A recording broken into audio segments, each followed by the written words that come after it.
నమస్తే. ఇన్నాళ్ళు నన్ను సపోర్ట్ చేస్తూ, ఎంకరేజ్ చేస్తూ మీ ప్రేమని నాకు అందిస్తున్న ప్రతి ఒక్కరికి కృతజ్ఞతలు.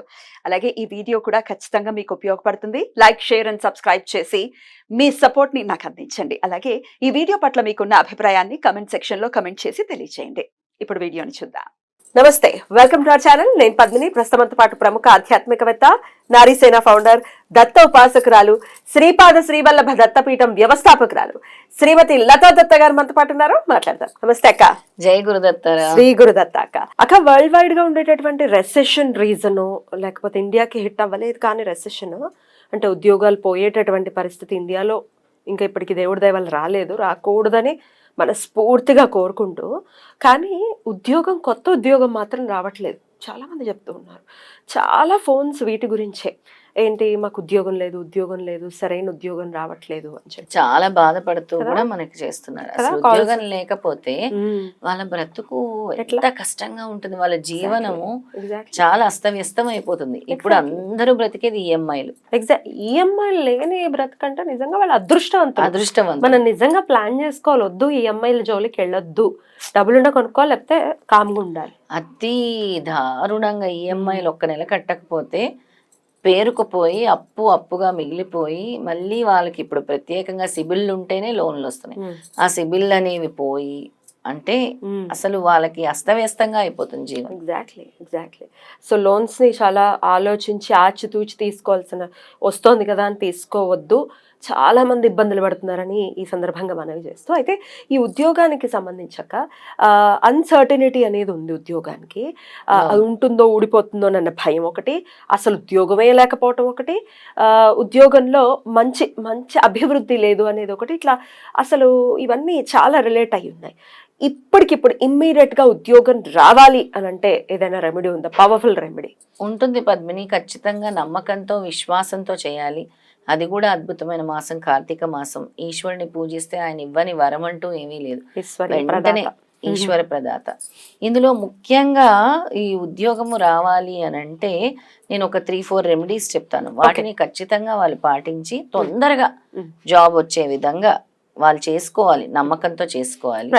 ముందుగా ఈశ్వర ఆరాధన చేయాలి. ప్రతిరోజు కూడా వాళ్ళు మహామృత్యుంజయ మంత్రం చదవటం మొదలు పెట్టాలి. అది చాలా ఇంపార్టెంట్. ఓం త్రయంబకం యజామహే. దానివల్ల ఏంటి అని అంటే ఫస్ట్ బ్లాకేజెస్ ని రిమూవ్ చేస్తుంది. మృత్యుంజయం అంటే ఏదో అంటే మృత్యుభయంతో బాధపడుతున్న వాళ్ళకే అనుకుంటారు. కాదు. అన్సర్టనిటీ, బ్లాకేజెస్, అడ్డంకులు అన్నిటినీ కూడా రిమూవ్ చేసేది ఈ స్తోత్రం. చాలా. ఓం త్రయంబకం యజామహే సుగంధిం పుష్టివర్ధనం ఉర్వారుకమివ బంధనాన్ మృత్యుర్మోక్షయ్యమామృతాత్. ఆ చదువుతుంటేనే ఓం అనే దాంట్లోనే ఒక వైబ్రేషన్ ఉంది. ఈ మంత్రాన్ని ప్రతిరోజు కూడా వీళ్ళు ఒక 108 టైమ్స్ జపించాలి. దీంతో పాటు నేను ఏకాదశ రుద్ర మంత్రాలు చెప్తాను, వాటిని చదువుకోవాలి. అది ఏ నెలకి ఆ నెలకి చదువుకున్న ఉంటాయి, కానీ ఇప్పుడు అన్ని నెలలవి అంటే ఆ 11 మంత్రాలు కూడా నేను చెప్తాను, వాటిని చదువుకోవాలి. వీటితో పాటు రోజు కూడా సూర్యోదయం అంటే సూర్యుడు ఉదయిస్తున్న సమయానికి లేచి వెంటనే ఒక రాగి పాత్రలో బెల్లం, ఎన్నోసార్లు చెప్పాను నేను, బెల్లం వేసి కొద్దిగా పసుపు కుంకుమ అక్షింతలు వేసి సూర్యుని చూస్తూ ఓం ఘరణీ ఏ నమః, ఓం ఘరణీ నమః, ఓం ఘరణీ నమః అనుకోండి. అది అంటాం కూడా రాకపోతే ఓం సూర్యాయ నమః, ఓం సూర్యాయ నమః అనుకుంటూ నాకు ఉద్యోగం రావాలి సూర్యదేవుడా నన్ను కరుణించు, ఎందుకంటే ప్రత్యక్ష దైవం ఎవరు? సూర్యుడు కనబడుతున్నాడు అని ప్రతిరోజు కూడా వేయాలి. ఆర్ఘ్యం సమర్పించాలి 3 సార్లు.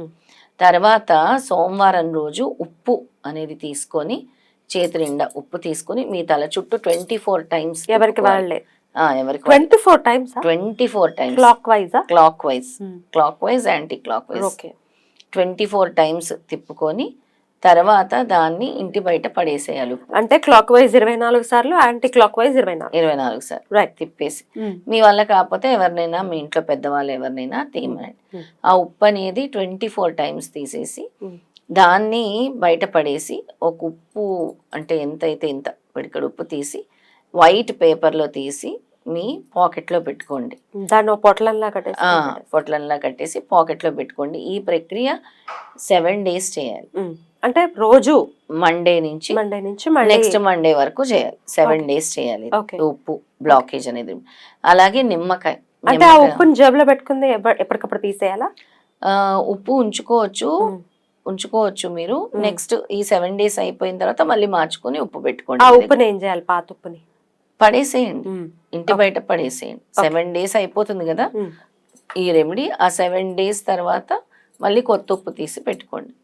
అలాగే నిమ్మకాయ, మంచి హోల్స్ లేని నిమ్మకాయ, మచ్చలు లేని నిమ్మకాయ తీసుకొని తల చుట్టూ 12 సార్లు తిప్పేసి దాన్ని కూడా 4 భాగాలుగా చేసి 4 road జంక్షన్ ఎక్కడ వస్తుందో ఆ 4 roads వైపు విసిరేసేయాలి.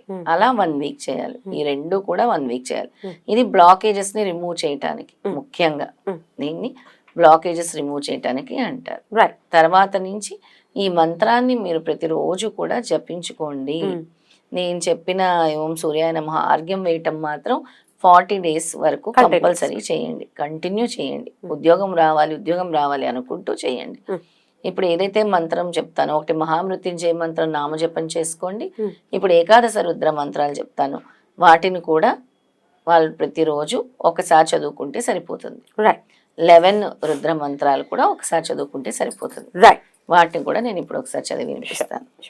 చాలా మంది అడిగేది మాకు ఉద్యోగం రావాలి. అదే అవునక్క, అదే మెయిన్ ఇంపార్టెంట్ గా అడుగుతున్నారు. ఇది ప్రతిరోజు ఉదయాన్నే చేయాలి. చేస్తే చాలా మంచిది. కార్తీక మాసం కాబట్టి ఇంకా మంచిది. 11 ఏకాదశి మంత్రాలు ఈశ్వరుడికి మనము కృతజ్ఞతలు తెలుపుకోవాల్సిన మంత్రాలు. ముందుగా కపాలి, ఓం హం హం శత్రుస్తంభనాయ హం హం ఓం ఫట్. తర్వాత పింగళ, ఓం శ్రీం హ్రీం శ్రీం సర్వమంగళాయ పింగళాయ ఓం నమః. తర్వాత భీమ, ఓం ఐం ఐం మనోవాంఛిత సిద్ధాయ ఐం ఐం ఓం. తర్వాత విరూపాక్ష, ఓం రుద్రాయ రోగనాశాయ అగచ్చ రం ఓం నమః. విలోహిత, ఓం శ్రీం హ్రీం సం సం హ్రీం శ్రీం శంకరష్ణాయ నమః. శస్త, ఓం హ్రీం హ్రీం సఫలాయే సిద్ధయే ఓం నమః. అజాపద, ఓం శ్రీం భం సౌ బాలవర్ధనాయ బాలేశ్వరాయ రుద్రాయ ఫట్ ఓం. అహిర్బుధ్నాయ, ఓం హ్రం హ్రీం హం సమస్త గ్రహదోష వినాశాయ ఓం. శంభు, ఓం గం హ్లూం శ్రౌం గ్లౌం గం ఓం నమః. చంద, ఓం చం చండీశ్వరాయ తేజస్యాయ చం ఓం ఫట్. భవ, ఓం భావోద్భవ సంభవాయ ఇష్టదర్శన ఓం సం ఓం నమః. ఇవన్నీ కూడా ఈశ్వరుడికి, రుద్రుడి రూపంలో ఉండే ఈశ్వరుడికి మనము కూడా ఆయనకి కృతజ్ఞతలు, అలాగే మనము ఆయన్ని స్మరించుకోవాల్సిన మంత్రాలు అన్నమాట. ఒక్కొక్క మంత్రం ప్రత్యేకంగా ఒక్కొక్క నెల పఠించాల్సి ఉంటుంది. కానీ కార్తీక మాసం కాబట్టి ఈ 11 మంత్రాలు కూడా జపించుకోవచ్చు. ఒక్కొక్కసారి చేస్తే సరిపోతుంది. వీటిని ఏకాదశ శివ మంత్రాలు అంటారు. అలాగే ఎవరైనా కూడా వీటిని స్మరించవచ్చు. అలాగే తూర్పు ముఖంగా కూర్చొని వీటిని స్మరించాలి. అంటే సూర్యోదయం ఎటు నుంచి ఉదయిస్తాడో అటు తూర్పు ముఖంగా. రైట్, చాలా అద్భుతంగా వివరించారక. ఖచ్చితంగా ఇది చేసుకుంటూ అయితే పిల్లల కోసం మేము చదవచ్చా అని ఖచ్చితంగా పేరెంట్స్ అడిగే పరిస్థితి ఉంటుంది. చేయొచ్చు, ఖచ్చితంగా చేయొచ్చు. కానీ ఈ దిష్టి తీయడాలు ఇవన్నీ మాత్రం ఎవరికి ఉద్యోగం రావాలి వాళ్ళే చేసుకోవాలి. ఆయన కోసం వాళ్ళ ఎనర్జీస్ బ్లాక్ అయిపోతున్నాయి కాబట్టి వాళ్ళే చేసుకోవాల్సిన పరిహారం. మంత్రం మాత్రం తల్లిదండ్రులు చేయొచ్చు, భార్య కూడా చేయొచ్చు. రైట్ అక్క, చాలా బ్యూటిఫుల్ గా ఎక్స్ప్లెయిన్ చేస్తారు. ఇది డెఫినెట్ గా హెల్ప్ అవ్వాలి. ఉద్యోగ బాధలతో ఇబ్బంది పడుతున్న వాళ్ళు దాని నుంచి బయటపడి చక్కగా ఆనందపూర్వకంగా ఉద్యోగాన్ని చేసుకుని చక్కగా సంపాదించుకుని ప్రశాంతవంతమైన జీవితాన్ని అనుభవించాలి. అలాగే ఈ సందర్భంగా ఒక చిన్న మనవి, ఆల్రెడీ ఉద్యోగం చేస్తున్న వాళ్ళు తిట్టుకుంటూ అన్నం పెట్టే బాసుల్ని తిడుతూ లేకపోతే గాసిప్పులు చేస్తూ ఇట్లాంటివి చేస్తే అది లేని అగత్యమైనటువంటి పరిస్థితి వచ్చేస్తుంది.